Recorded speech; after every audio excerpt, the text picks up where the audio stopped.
Hey tubers, welcome back for another adventure. You are looking at my $250 Hammerhead 250. And what I got to do is figure out what to do with this rig. There's so many places to start in the front and in the back, but what I want to do is figure out if the motor's any good. And the first thing I'm going to do is check the oil. Checking the oil is not difficult. Motor, little yellow thing there. Spin that off. There you go. And just look inside. And that, my friends, is not a good sign. One should not have sour milk for oil. Leads me to more questions. We know this thing is water cooled, so now I'm beginning to wonder if the water cooling did not end up in the engine.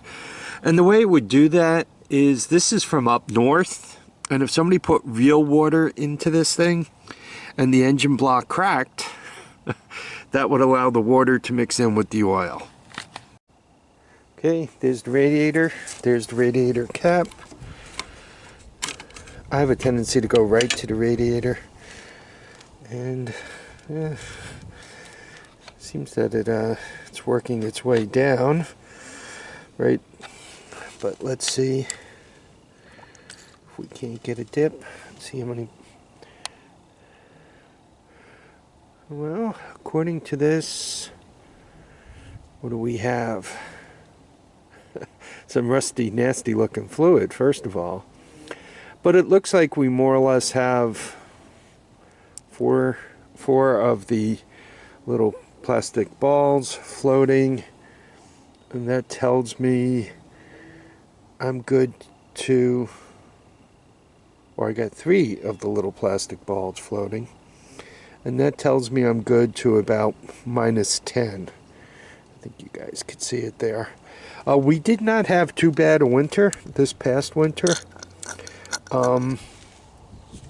but I'd bet you up around the Lake George area, Saratoga, that area where this thing is from, it could have gone below -10. So I'm nervous about this engine. Okay, so back to looking at the engine. This is the flywheel side. And normally right in the center you have something you could take off so that I could put a wrench to this to try to turn the engine over. I'm looking, I don't see any hole there, any cap to remove to turn the engine off. Looking at the other side, right, unless I take all those bolts off to get that cover off, there's nothing I could really reach and turn right there.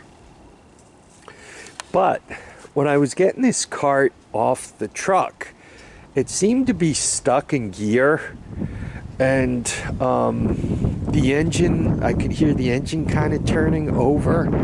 So I don't think the engine's locked. This is me. This is a risk I'm taking. I'm not going to pull that cover off and turn it over by hand. I'm going to put the jump pack on it. But I just want to say it just quickly. If you really should figure out if the engine's locked. If not, you could do even more damage to it. Jump pack is all hooked up, and let's see, maybe we'll have a little luck and it turns over on the key.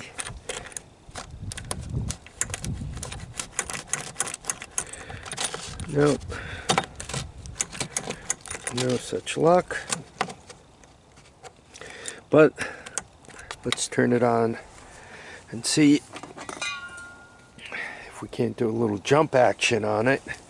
So let's jump the starting solenoid and see if it goes around.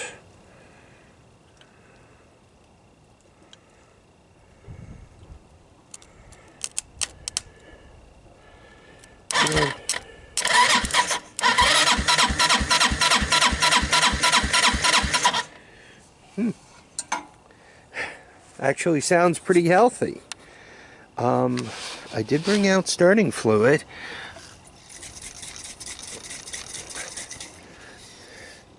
Just a hoot'll do ya. Let's, just for a laugh.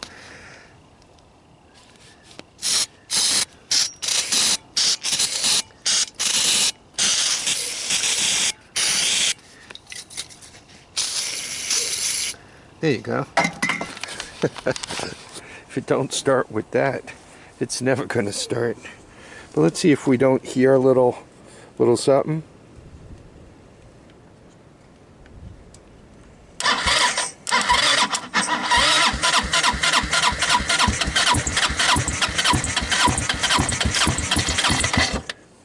You guys hear that, right? It is trying to start. I love it. What I'm going to do next is I'm going to pull that carburetor off, which looks like a complicated carburetor.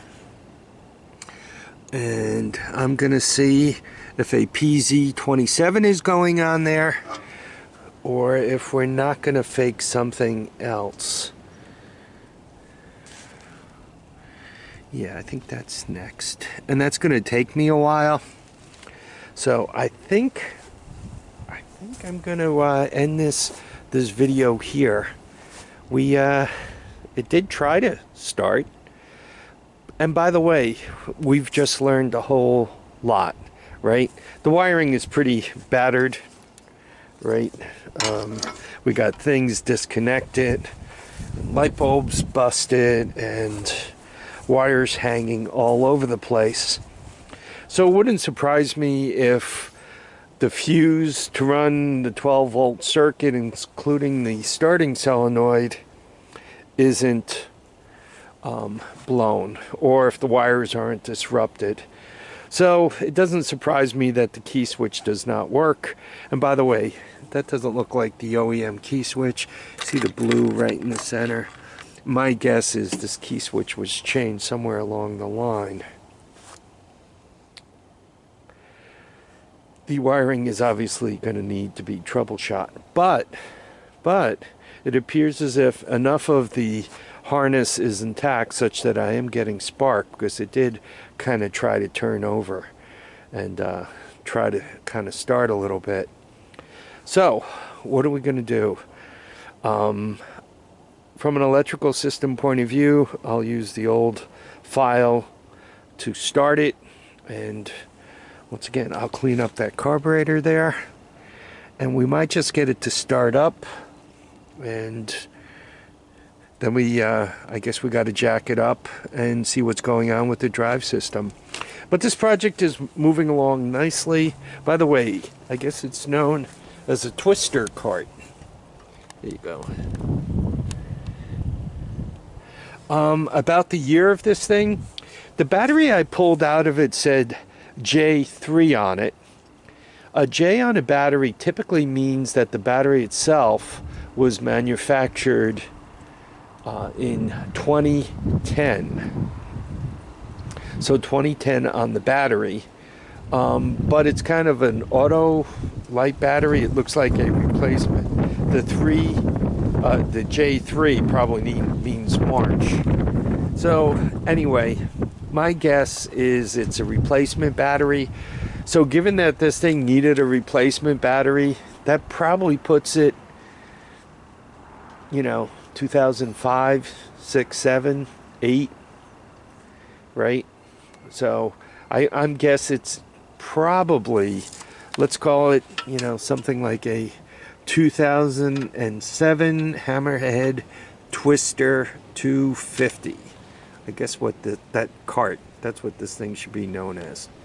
Anyway, I want to thank you all for dropping by to watch and comment and subscribe.